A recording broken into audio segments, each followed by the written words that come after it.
And that was our debut for Avatar: The Last Airbender, but we're sticking around for a little bit longer. We hope you are too. I'm Blake Rasmussen. I'm your host for the weekly MTG Aftershow. And here to dive deeper into Avatar: The Last Airbender, we have two folks who know a little bit about this set. We have Chris Mooney and Dillon Deveny. Welcome. Real quick, before we dive into stuff, tell us a little bit about your work on this set.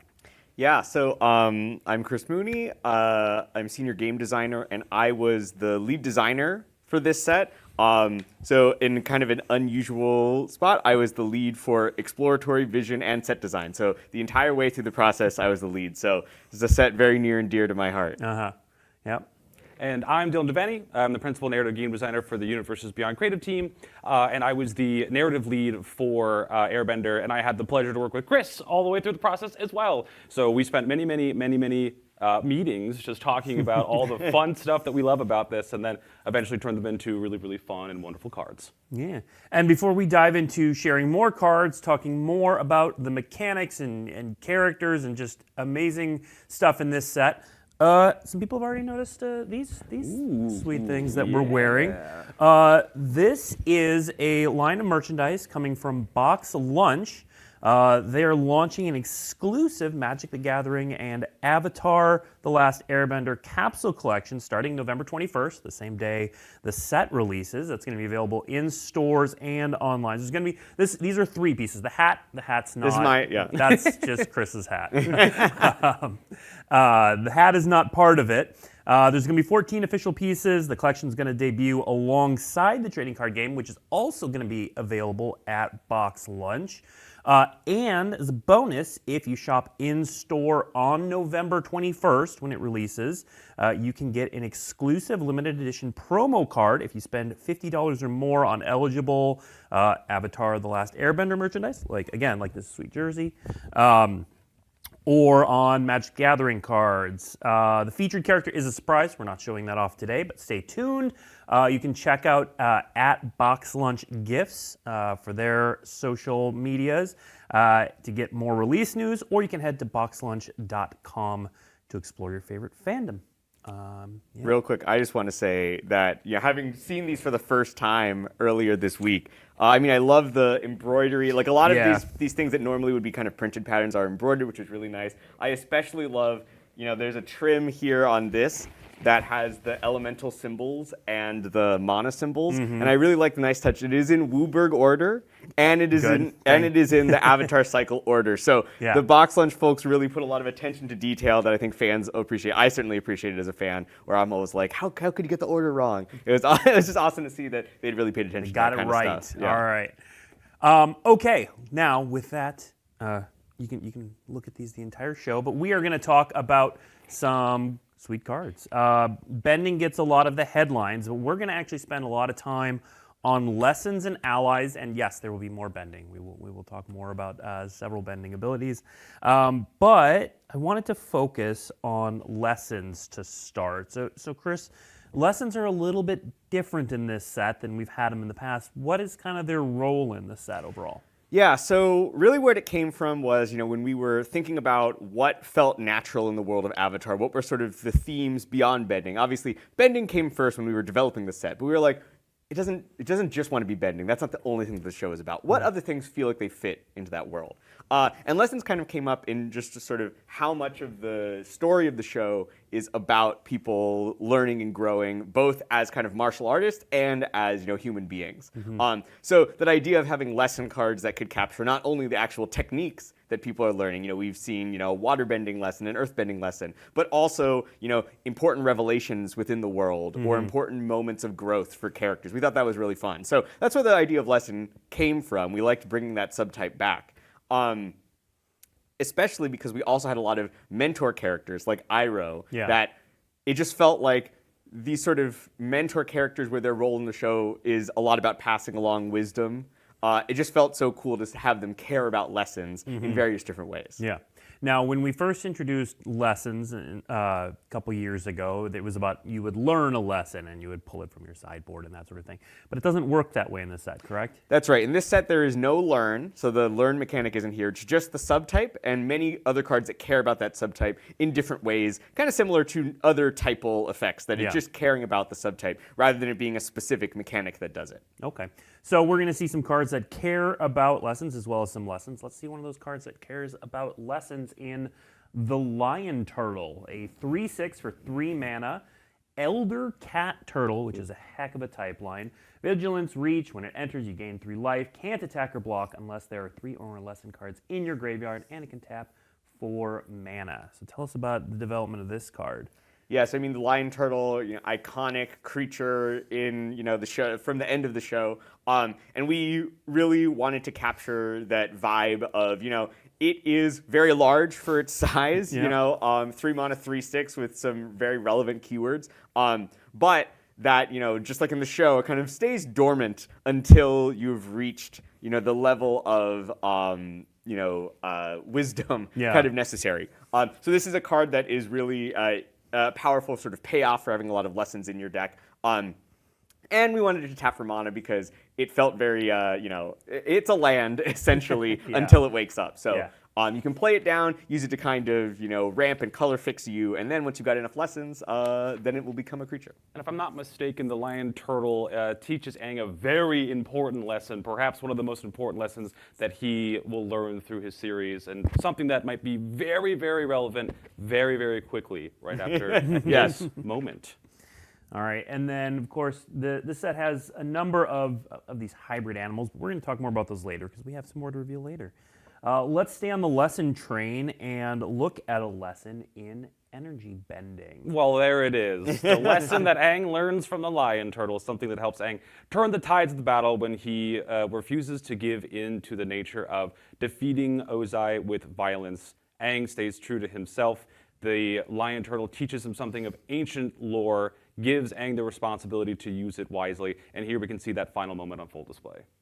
Yeah, and this, mechanically is kind of a weird effect, similar to energy bending sort of existing outside of the normal power set of the world. But we'll see a little bit later at least one card that can take use of this, and there's more of that in the set as well, of things that maybe care about your basic land types. Well, and another thing I want to ask about here, Chris, is that this is colorless. We've seen a couple colorless cards. What was the thinking around colorless lessons? I mean, yeah, we really wanted to make sure that there were enough lessons, available for everyone, for different players to be able to play them in their deck. So in a similar fashion to original Strixhaven, there are a number of colorless instants and sorceries with the lesson subtype to up the density to help, make sure that there's enough going around in draft, but also to capture some of the moments that, like this one, are kind of a little bit outside of the typical colors and more of a kind of generic, like all-encompassing type of lesson. All right, well, let's take a look at another lesson. This was a hard-learned lesson, Zuko's Exile.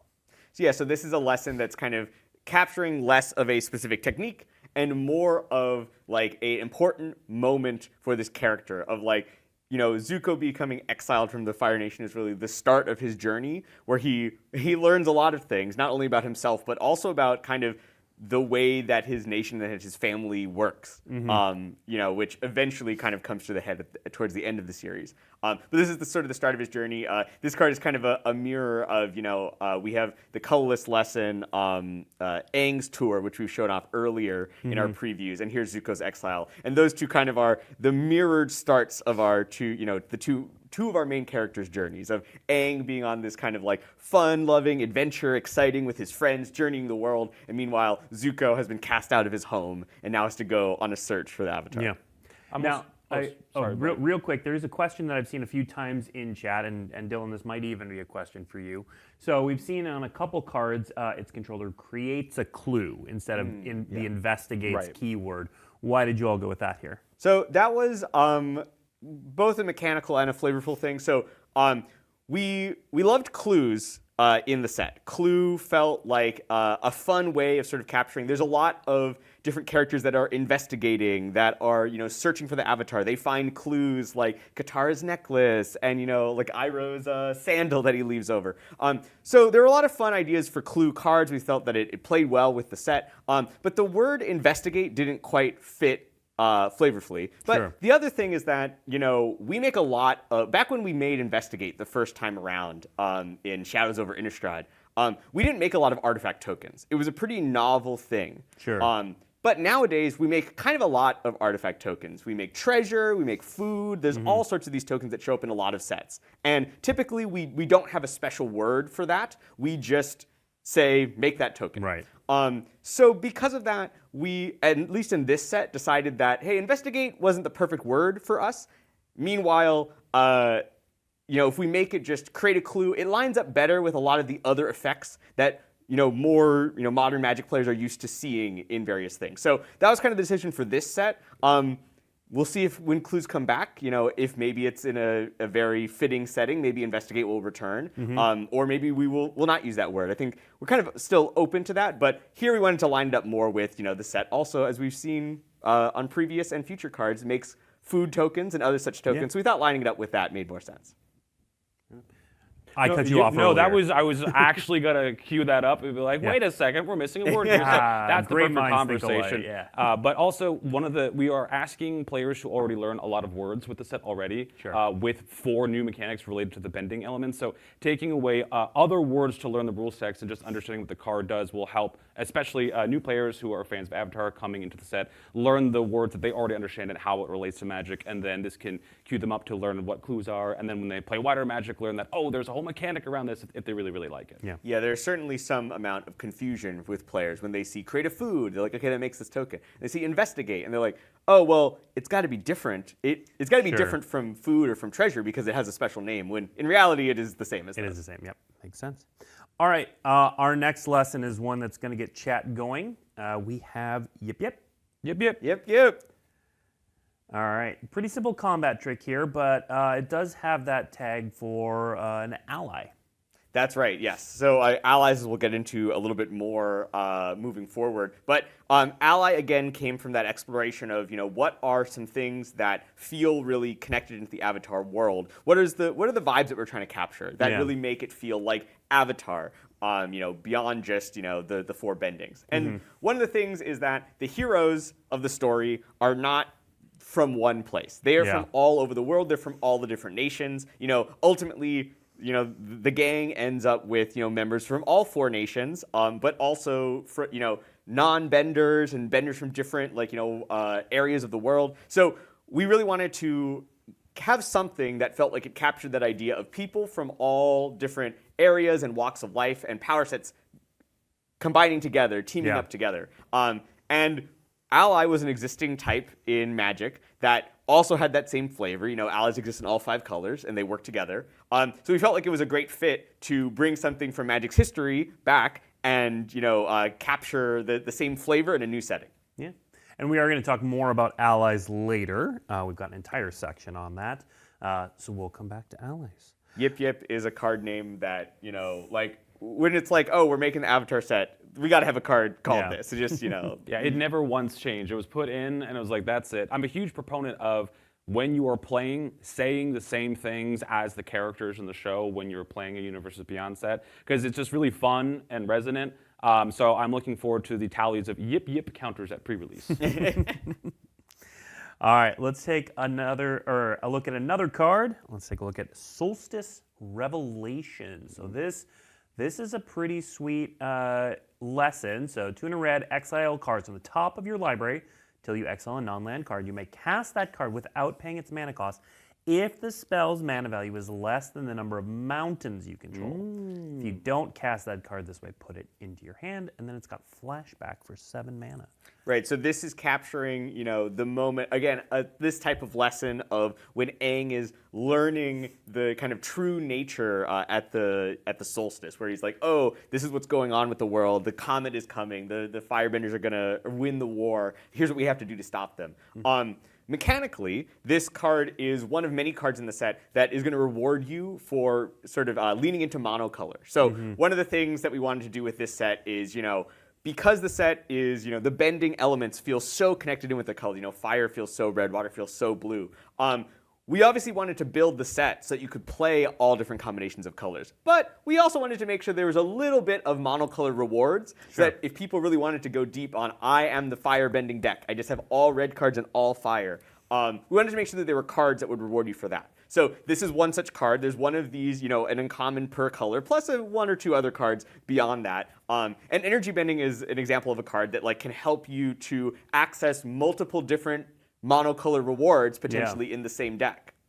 Flashback also here is a way for us to be able to showcase good gameplay, but also moments in the show where we literally quite see a flashback storytelling-wise, or Aang is learning a lesson from a previous avatar, flashing back into the life of one of his previous lives. Yeah. So again, when we get to sync up magic mechanics to in-world moments or in meta storytelling devices, I always feel like those cards are really, really strong because it makes the mechanic that much easier to explain. What is flashback?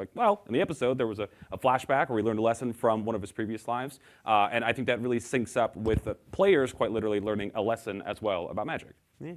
Well, and Chris, we talked a little bit about this in the first look, but often a card like this would typically be a sorcery. Not always, but a lot of the time. Yeah. Can you talk about why this is a lesson? Why it's an instant? Yeah, I mean, it's because of firebending, of course. So your firebending, creatures with firebending, when they attack, they give you mana until the end of combat. Yeah. So you really want to have activated abilities or instant speed spells to cast there. And so there's a couple of different, really high flashback costs on instants that if you have a lot of firebenders, they can empower you to cast that spell earlier or more easily than you could otherwise. All right. Next up is a cute little card that cares about lessons. We've got Sparring Dummy. Nope. Oh, Cycle of Renewal. I skipped. That's next. That's Spoilers. next. Ooh, Let's can't do wait. Cycle of Renewal. Okay, Cycle of Renewal, another lesson. Tell us about this one. Yeah, so I mean, again, this is another lesson concept where we really wanted to dig into what were some big learning and teaching moments in the show for the characters. And this is certainly a very resonant, memorable moment for me where Aang is very distraught over the destruction of this forest and Katara is like, hey, life will go on and this will be over time rejuvenated. It is easy to get lost in the despair of the moment, but it is important to think about the long-term future and how things can improve and get better and recover and heal. Yeah. This mechanically, this card is, a classic sort of, we call them Harrow effects for the original card that did this, where you sack a land, but you get 2 lands back. So you do lose something, but, more regrows afterwards. But in the context of this set, earthbended lands, if they die, they return to the battlefield. Yeah. So if you've earthbent one of your lands, you can sack it to this effect. Maybe you'll be down a creature, but you'll be up 2 lands, and you get to keep your original one too. Yeah. Makes sense. Very cool. All right, now it's time for Sparring Dummy. Yeah, there it is. I know I am not looking at chat right now, but I can feel everyone who has been asking, where is Melon Lord? Do not fret, do not worry. Of course, we could not miss out on including the Melon Lord inside the Avatar set. Yeah, and it was fun to come up with various the concepts for cards that felt tied into lessons, right? Like a sparring dummy, we've done these in Magic, and usually it's an artifact creature or something like that. The idea of, the sparring dummy is better when you're trying to learn, when you have a lot of lessons in your deck. That just felt like a really fun new take that felt a little bit more flavorful than maybe this card otherwise would be as just an artifact creature. Also, generally, when we attribute flavor text to the character speaking, we try and keep it consistent across the set unless there is a major storytelling change here. We couldn't help but add Toph's proper title to the flavor text of this moment, Toph Melon Lord. All right. Next up, we have a card, another card that cares about lessons, but it also cares about shrines and sagas, for that matter. So, tell us a bit about this card, Chris. Yeah, I mean, so here's Guru Patik, the guru that Aang goes to learn from at the Eastern Air Temple. Just trying to make sure I got the right one.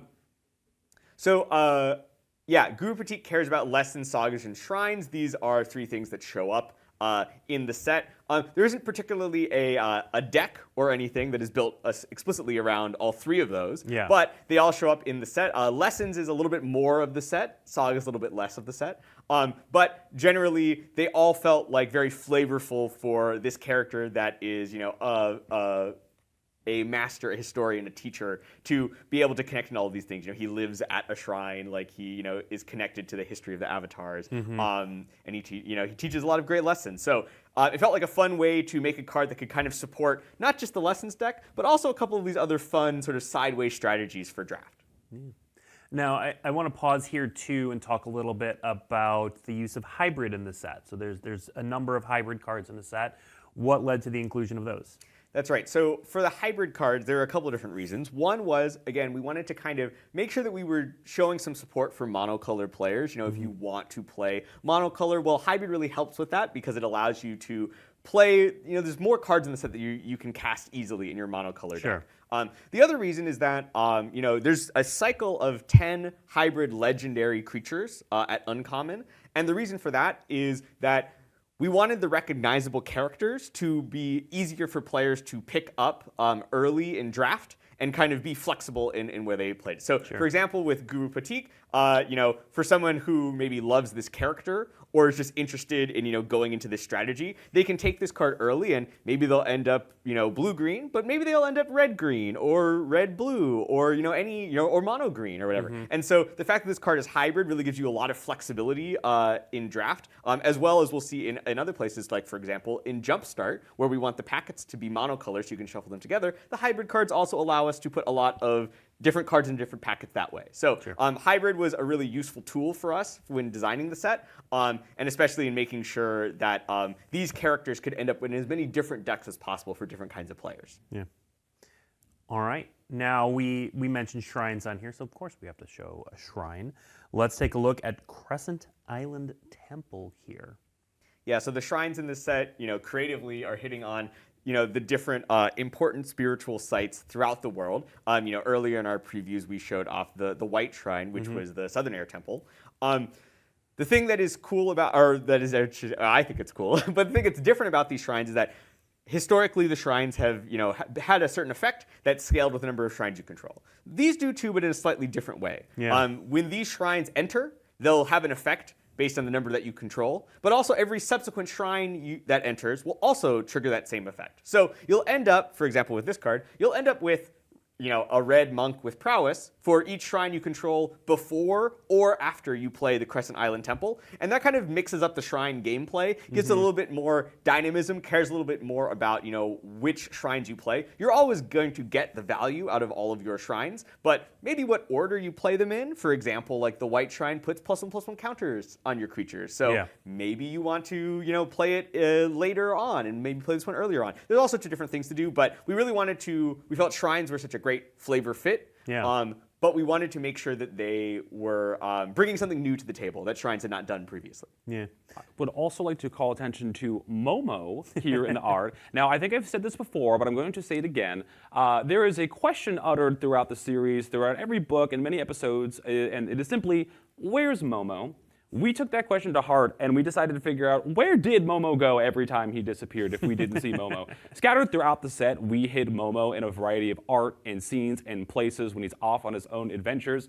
Here is a display where we can clearly see Momo in the foreground, but there are plenty of other pieces where he's hidden out in between. So my mission to all the Avatar fans and all the players out there is to, as you open the set and play with the set, keep a list of all the areas you found Momo. Put them in your binder. See if you can find all the locations where Momo's off on his own quirky solo adventures. One last thing I'll say is that even though we talked about monocolor and trying to support monocolor, shrines of course go in the opposite direction. Shrines are about having all 5 colors.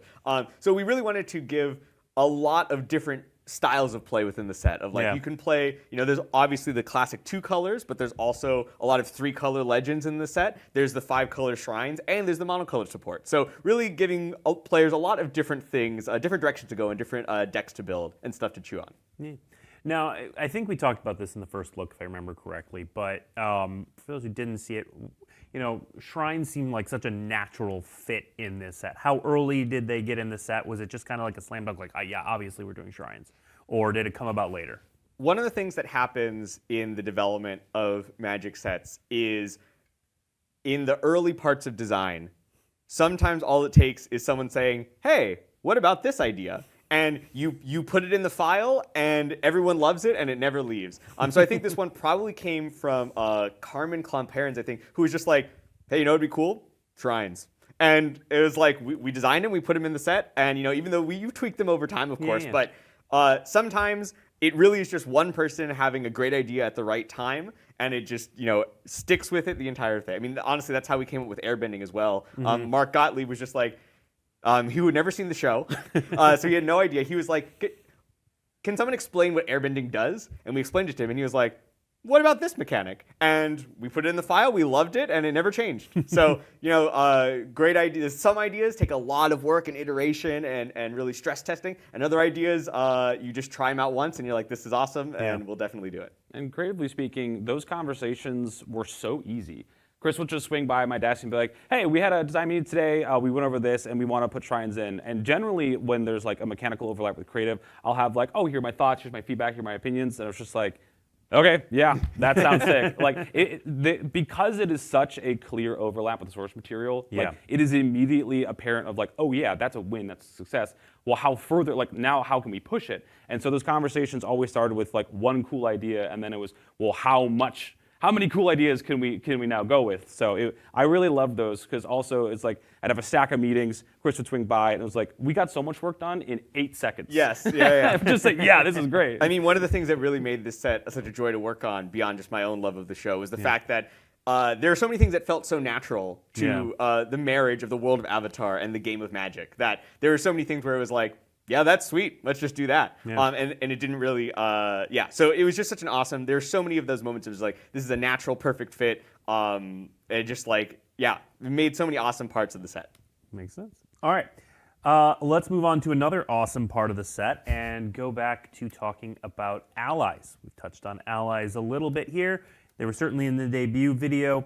So let's put an example up on the screen right now. Boiling Rock Rioter. So it's got firebending as well, but it certainly cares about allies and things. So Chris, how much of the set cares about allies? How many cards do we see like this? Tell us about allies. Yeah, so I mean, you're going to see allies throughout the set. They definitely show up slightly more in white and green, both for flavor and mechanically. We wanted to make sure that there were sort of a core colors that the allies existed in for draft. But allies show up in all the colors. That's kind of the point of them. And we wanted to make sure that we were able to capture allies even in kind of unexpected places. So, this is Chit Sang, a prisoner from the Boiling Rock. Fire Nation prison. And he is an ally of of opportunity, of chance, where they might not have teamed up with this guy under normal circumstances, but hey, given where they found themselves, he was more than happy to ally with the main characters and help them out in their attempt to escape the prison. And that also kind of ties into mechanically, he is able to exile your allies from your graveyard and then recast them, kind of allowing them to escape from the graveyard and get back into the game. Yep. So we really wanted to connect to that as well. Also, one of the things we just found was it was very fun to sort of combine the bending mechanics like firebending with the allies. We have so many allies that have the bending mechanics naturally just because they are characters in the show. So we thought it was really fun that it's like many of the different cards play well in both allies decks and maybe decks that are built around the bending mechanics. Yeah. All right. Next up, we have a card that creates a pair of allies in the Cave of Two Lovers, which is our first saga on this show. We approached sagas in 2 different ways.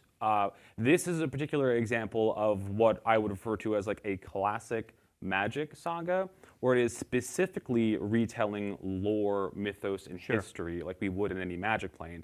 One of the wonderful things about Airbender is that the lore and history of the previous avatars and world generations are paramount of importance to the experiences that Aang and his friends go through, constantly learning about the past to inform the future.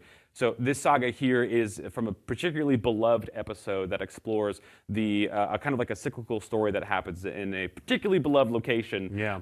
That is a kind of a journey that Aang and Katara end up going through. But this saga explores that story as we were told to it or as it was sung to us, and kind of recreating the experience of how we would tell stories through sagas and magic here in the Airbender set with just a wonderful, almost like in-world depiction of how this story might be presented in the current era of Airbender.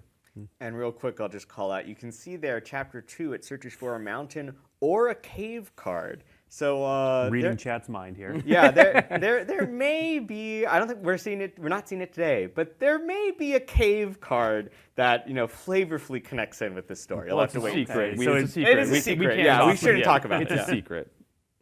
All right. Let's move on to Water Tribe Rallier. So this one has Waterbending 5, and I do want to pause and just chat about Waterbending real quick, but also look at the top 4 cards of your library. You may reveal a creature card with power 3 or less from among them, put it into your hand, put the rest on the bottom of your library in a random order. This one's in this section because it is also an ally. But I do want to talk about Waterbending. Waterbending was one of the mechanics we held back a little bit because, as I understand it, there's a lot of mechanically built into this set for waterbending. Right. So waterbending is a little bit unique. So firebending, it's a mechanic that goes on creatures, kind of does the same thing each time. Earthbending, has different numbers, but does the same thing each time. Airbending can target different things, target yourself, target your opponent sometimes, but generally does the same effect. Waterbending is very unique because it is the same cost on everything, but it has different effects. Yeah. And the reason for that is because when we were trying to come up with, what is a single effect that captured waterbending, we just never found anything that was really satisfying. We represent water magic in the game of Magic so many different ways. None of them felt uniquely specific to water. And in the show, they use water in so many different ways. They are, they can create liquid and solid ice and gaseous mist, and they can heal. And so there's so many, and there's blood bending, there's plant bending, there's so many different ways of using it. So what we were really looking for with waterbending was a kind of singular input that could create a lot of different outputs. So that what makes it very different is that each waterbending card, they all want you to have a lot of different creatures and artifacts in play to help to pay the costs. For example, Water Tribe Rallier here plays really well with allies. There's lots of little allies that are very cheap or make ally tokens. So not only is this card an ally itself, but you're also likely to play it with other cards that will make it easier to pay the waterbending cost over and over again. But also to But because all of them are doing different things, it really captures a wide range of different ways that waterbending manifests in the show. All right. Also, creatively, one of the amazing opportunities that we had when working on the set with Avatar Studios was to find little areas of the world to +1 and explore a little bit. So if you're a fan of the show, you remember that when we go to the Northern Water Tribe or in the North Pole, most of the female waterbenders are healers. And as Katara comes in, there's a big struggle between her and Pakku about the role of a waterbender. And Katara's presence there kind of shatters the societal expectations of who can waterbend in what way. And so after that, we see that later on in the series, we've got waterbenders from the north that come, act as allies, and reinforce the gang. But we wanted to explore, after Katara left, do the other healers learn more bending combat and offensive capabilities and become a part of the wider organization? So we found areas to kind of explore and flesh out the ramifications as Team Avatar has moved throughout to see where those kind of characters might have gone, which is a really, really fun opportunity to continue to flesh out the world with our partners. Yeah, it was awesome to work with them and to discuss these little details of the world that we got to kind of expand or explore. Yeah. All right, let's move on to our next card, White Lotus Reinforcement. So this one, pretty straightforward. Other allies you control get +1/+1. Yeah, so this, is a key part of the white-green ally typal deck for limited. And yeah, I think it's just sort of a classic, not every single ally cares about allies, but there are a lot that do and are going to, encourage you to be playing as many allies as you can fit into your deck. Cool. All right, now we've got a couple powerful Fire Nation cards to reveal, including Ozai the Phoenix King, along with some of those Booster Fun versions. All right, tell us about this card, Chris. Yeah, so I mean, Ozai in sort of his final boss form was definitely something we knew that we wanted to capture. And additionally, it also, at this moment in the show, this is so much about the kind of like peak of over-the-top firebending power. So we really loved the idea of, especially in this moment of Comet-enhanced Ozai, just kind of like gathering up all of the firepower that he possibly could and getting stronger and stronger as he did. It kind of also connects in with a card that we saw that we've previewed earlier, which is the Comet, which gives all your creatures a lot of firebending. Yeah. So just being able to, pool up all your firebending mana and hold it and spend it on something huge, or just have it around and have him, fly and be indestructible in addition to trampling and haste. Yeah, and these Booster Fun versions are amazing. One of the ways that we wanted to continue to depict Ozai was always like a bit of distance.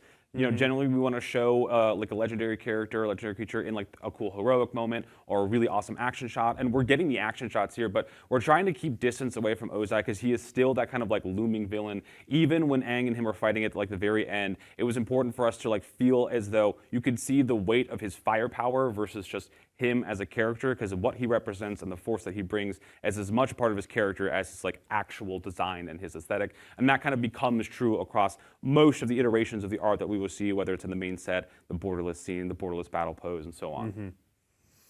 All right. Let's look at another Fire Nation card. We've got the Fire Nation Drill. We haven't seen many vehicles in this set, but this is a pretty unique one. Yep, there are a few vehicles, just for flavorfully capturing the vehicles that we see in the show. Here we can see that, Fire Nation Drill, it destroys something when it shows up. Destroys something with power 4 or less, so pretty good at taking down walls. Yeah. It also has this ability where it makes things lose hexproof and indestructible. I don't know what that's about. Maybe there'll be something else in the set that, gives one of those two things that it might be good to have a drill to help take down. We'll have to see. But yeah, this card, very memorable episode and moment in the show that we really wanted to capture. And also I want to point out the sort of, for the borderless field notes I was going to ask about that. That's normally creatures and animals. Right, so we'll see a lot of hybrid animals that have the field notes. But we also kind of wanted to mix it up and add in a little bit of variation. So there's some of these, a war machine, kind of large mechanical or just general structures where we got a little bit more like blueprints or architectural with the field notes. Same style, same treatment, but allows us to kind of explore different aesthetics than the kind of biological, zoological type of notes. All right.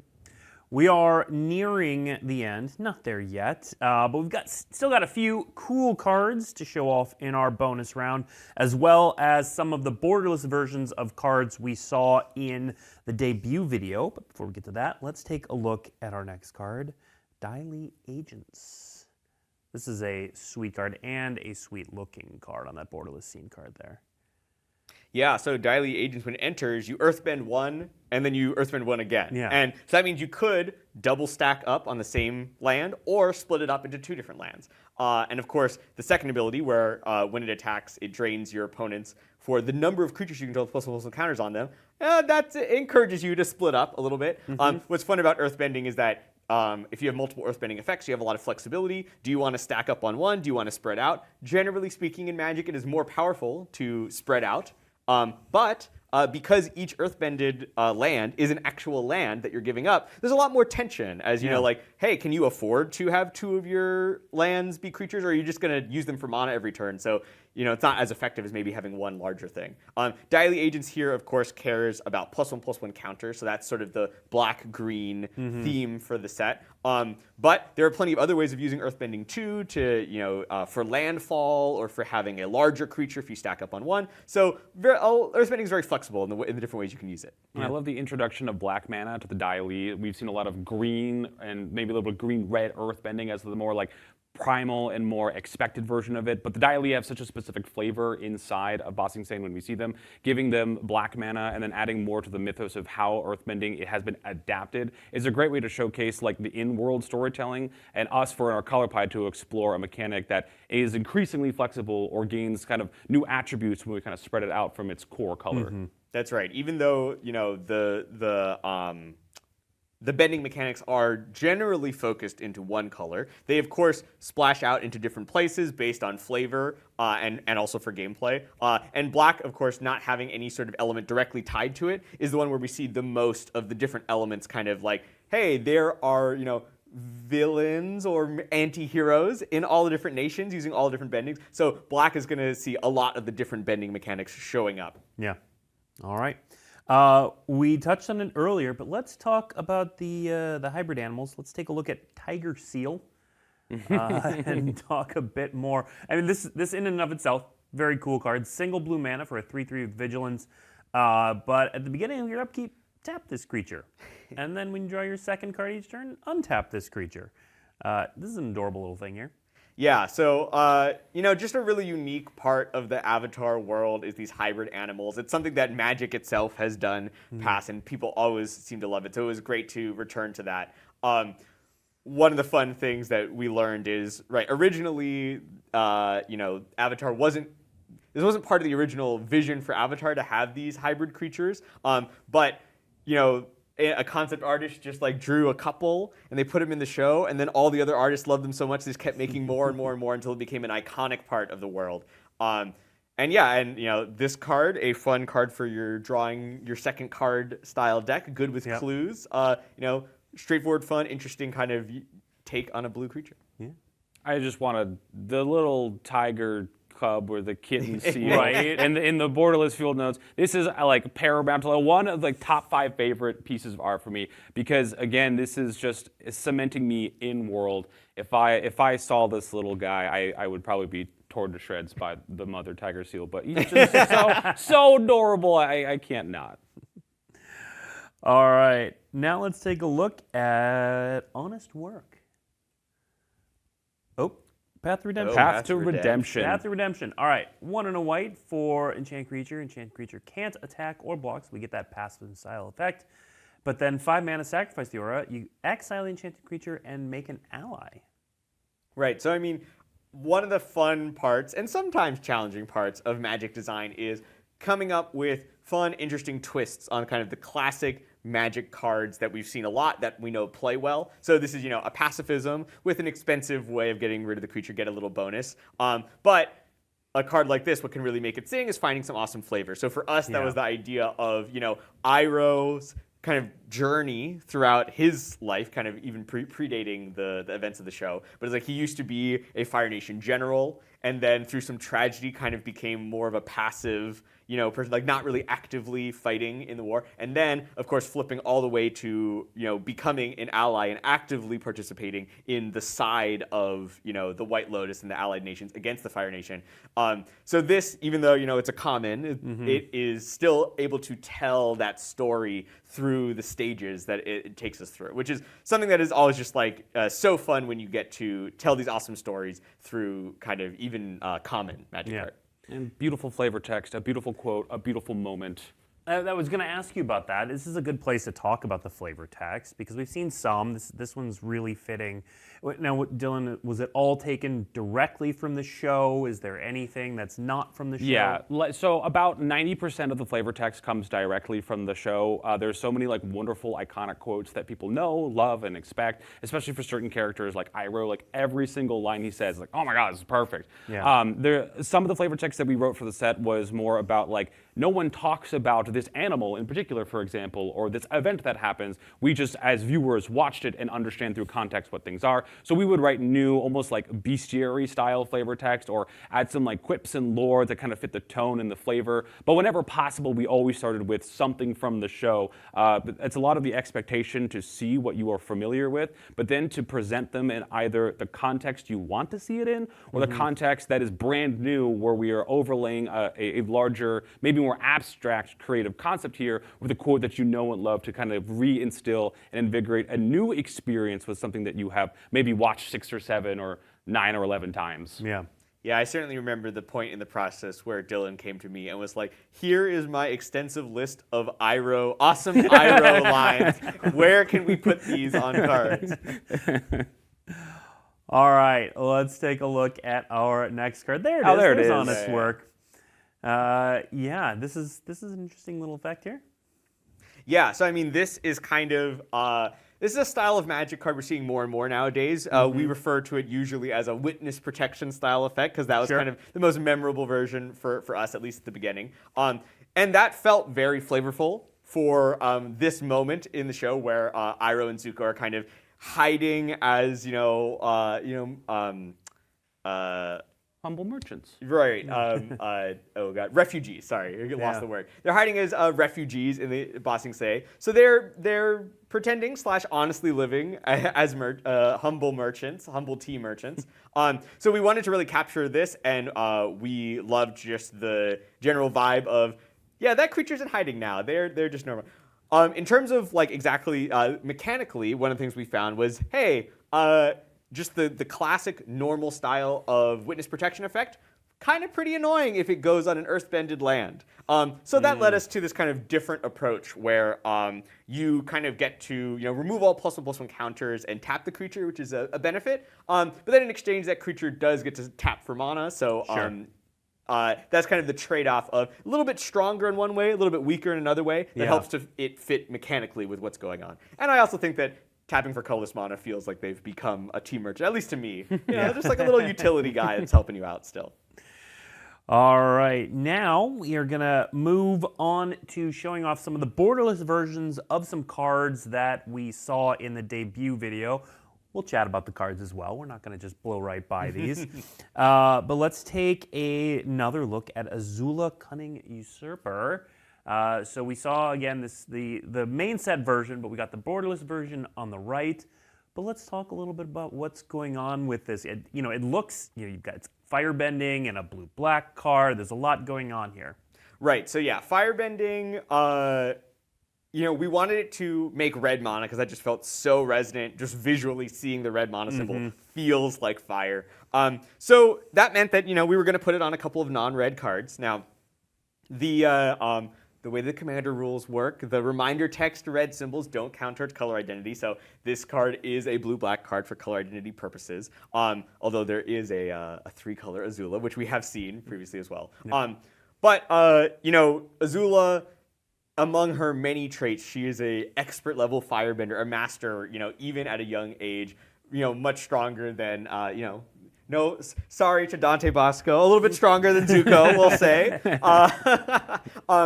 But so it just felt wrong for any of the Azula cards to not have firebending on it. Sure. And we found a couple of different unique ways for her to use that firebending. For example, in this case, she is going to, this is representing Azula in Book 2, where she, it's particularly the moment where she takes over the Earth Kingdom, kind of, performs a coup and is able to usurp the Earth King and Dai Li. Take over the Dai Li and become kind of this new Long threat. Feng, the leader of the Dai Li. So she takes over. So this idea of she shows up, she exiles a couple of Euro cards, and then now she gets to cast them. She gets to take over those cards. That felt like a very fun and very Azula thing to do. We've also seen a couple of this in particular moment from the borderless side of here, done by Tony Infante. A couple of those cards are starting to stack up. I'm curious if people are putting together what exactly this is maybe building to or putting together, as they do go together, and there is a very specific scene that these are all kind of building towards. Very cool. All right. Speaking of 3-color Azula, let's take a look at Fire Lord Azula. There's that 3 colors. Let's keep talking about Azula. Yeah, I mean, so here we have the sort of final stage Azula in the very last episode of the show, where she's kind of completed her simultaneous ascent to the throne and descent in terms of her mental state. In the final duel with Zuko, here we see Azula for her very temporary stint as Fire Lord. But yeah, again, just kind of, we found firebending was a really fun mechanic to work with. We found a lot of cool and interesting ways of using it. And in this case, finding ways to be able to cast spells in the middle of combat. Yep. Instants, of course, but if you have ways of granting flash or just other cards that maybe have flash naturally, you can really do some awesome stuff what you can copy. Also, if you are an Avatar fan and you're playing Fire Lord Azula, and maybe someone who hasn't watched the series yet reads the flavor text and goes, "Oh, what a nice sister. She's so sorry about this moment." It is your duty to instruct that new player or that new would-be fan that, in fact, that is sarcastic. You have to use the tone. She is not sorry at all. In fact, she's very excited to finally defeat Zeus. Where's the /S? Yeah, yeah. I think, thankfully, the face and the awesome, art here is really going to help to communicate. Really communicate her goals. Yeah. Well, I mean, speaking of the awesome art, like the borderless battle pose, these are just some of the most striking borderless cards we've ever done. Yeah, it's important to kind of display Azula as power incarnate, just like we were talking about with Ozai. But we get so much more close-up screen time with Azula. That's why we also try to keep her a little bit closer to the frame, because her expressions are exceedingly important to understanding her character. Yeah. All right, now let's take a look at the main and Booster Fun versions of Aang at the Crossroads / Aang Destined Savior. All right, so we haven't in this show, we did a little bit again at the first look, but talked about the sort of the growth of Aang as seen through the cards. The debut touched on it, but where is this version of Aang at in the story? That's right. So this is Aang at the end of book 2. Where he has, he's picked up earthbending along the way. And in particular, this front side is kind of capturing Aang's journey through this. He's searching the top 5 cards to try and find creatures. In this book, not only he starts out searching for his earthbending teacher of Toph, eventually finds her, and then spends a lot of the rest of the season searching for his long-lost best friend Appa, who he also does eventually find. But in particular down here, we can see when another creature leaves the battlefield, Aang is going to transform. And that is sort of representing the fact that at the very end of the finale, he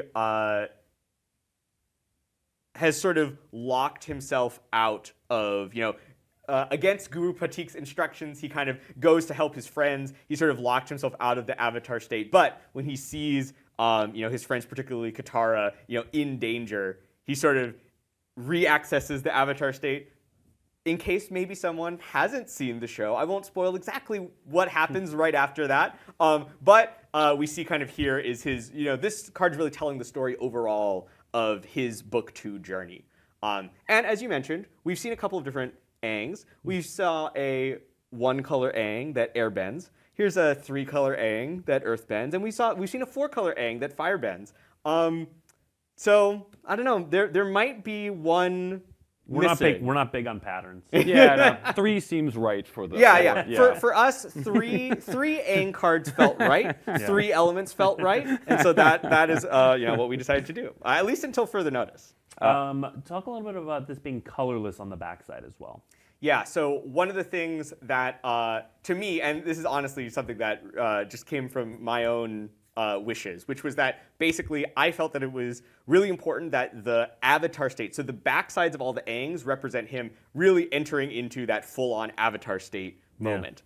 And so to me, I felt like, kind of at that point is when the Avatar sort of transcends kind of being just like, so you can even see that, right, like he's a human avatar on the front. He's just an avatar on the back, and he goes from being many-colored to being no-colored. And the idea of the avatar state being this spiritual transcendence that goes beyond color, goes beyond, human form, and really enters into this brand new echelon of power and importance and mystic, mystic importance. To me, it felt like it was a really cool way of just upping the ante. And, we saw this not only on the Aang cards, but also on the, we've seen one double-faced saga, which has Avatar Kuruk on the back, and Kuruk is also colorless on the back. So that's kind of a through line of the backside Avatar states are always colorless. That not only gives you that feeling of they've gone above and beyond what they, the kind of standard way for them to work, but they also all get to have really cool bleed-through art on the back. That even in the main set, you get to see kind of art that extends beyond the normal frame. Yeah. All right, one final card to look at. A last card, the last Agni Kai. Nice setup.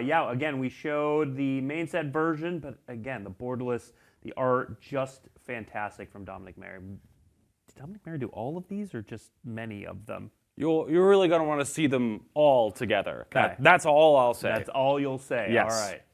All right. Interesting effect here. Yeah, awesome flavor text. I love this flavor text. Yeah. But yeah, the last Agni Kai, really pivotal, super memorable moment. One of the coolest, in my personal opinion, as an Avatar fan, obviously. One of the coolest kind of like final battle finale episodes. And right, just that idea of like, it has to be a fight. And it has to really tie in with firebending. Those were the two goals, and we, we're really excited about the card that we came up with, and how not only does it capture that moment of this great duel, but also in conjunction with other firebending cards, really allows you to take advantage of that mana. We also saw this on similar effect to the Fire Lord Ozai, which is these kind of like really, really high level pivotal firebending moments, kind of allowing you to extend the usage of your fire in ways that open up all sorts of new possibilities. Yeah. All right. We are just about done. We do have a couple other things, just some small things, but that's what we have for the main set. Is there anything you want to land on? Anything you're excited about for people to discover during preview season? I'm not excited at all, really. No, I'm excited about everything. Obviously, it's too much to count. I could go on and on. So really, just there's still a lot of things that people are asking me, like, oh, are we going to see this? Are we going to see that? We tried to get basically everything that we could. One of the awesome parts of Avatar is that with 3 seasons of television, there's a lot of material to dig into, but not so much that we had to leave a lot out. So I think that fans are mostly going to be able to see a lot of the things that they want to see, and I'm hoping that we got everyone's favorites in there in some way. Yeah. I have expressed what I need to know. Momo. Find Momo. I want to see your collections of if you found all the Momos. I'll be checking your math. Yeah. All right, before we go, we're not going to show off much from, a lot of sets have secret layers associated with them. This set's no different.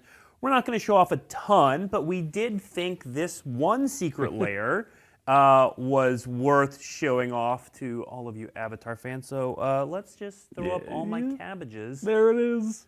Uh, Can I tell you what? Writing the flavor text for this, brutal. Just trying to capture the emotional catharsis or the emotional strains. We really had to dig deep and really feel like what would happen if I lost my cabbage cart. And I think it manifested. I think it did. Anguished Unmaking there is, yeah. No, these are fantastic. We'll have more information about the various secret layer drops associated with this. The Toph laughing at him in the nature. That was on purpose for really sure. Great. Everyone else gets to do it. Why can't I do it? And before we go, if you are interested in learning more about this set, seeing more, we of course have our ambassadors lined up. So let's put them up on the screen. So these are going to be the content creators creating some amazing ambassador content for you throughout the Avatar: The Last Airbender season for us. You can always search hashtag MTG Ambassador on your favorite social media platform to find what any of these amazing folks are up to. So start looking for them soon. All right, that is all we have today. Thank you for tuning in. Previews are going to continue this week and next week, leading into the pre-release coming the weekend of November 15th, followed by the global release on November 21st. So stay tuned. Next week, we're going to be talking Jumpstart. We're going to be just revealing all of it and talking about all of it. So please come see us next week. Until then, see you next week.